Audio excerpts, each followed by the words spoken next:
اے پیغمبر صلی اللہ علیہ وآلہ وسلم، اپنی بیویوں اور بیٹیوں اور مسلمانوں کی عورتوں سے کہہ دو کہ باہر نکلا کریں تو اپنے چہروں پر چادر لٹکا کر گھونگھٹ نکال لیا کریں۔ یہ چیز ان کے لیے موجب شناخت و امتیاز ہوگی تو کوئی ان کو ایذا نہ دے گا، اور اللہ بخشنے والا ہے، مہربان ہے۔ اگر منافق اور وہ لوگ جن کے دلوں میں روگ ہے اور جو مدینے کے شہر میں بری بری خبریں اڑایا کرتے ہیں اپنی حرکتوں سے باز نہ آئیں گے تو ہم تم کو ان کے پیچھے لگا دیں گے، پھر وہ تمہارے پڑوس میں نہ رہ سکیں گے مگر تھوڑے دن، وہ بھی پھٹکارے ہوئے،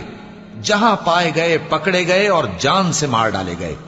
جو لوگ پہلے گزر چکے ہیں ان کے بارے میں بھی اللہ کی یہی عادت رہی ہے، اور تم اللہ کی عادت میں تغیر و تبدل نہ پاؤ گے۔ لوگ تم سے قیامت کی نسبت دریافت کرتے ہیں کہ کب آئے گی، کہہ دو کہ اس کا علم اللہ ہی کو ہے،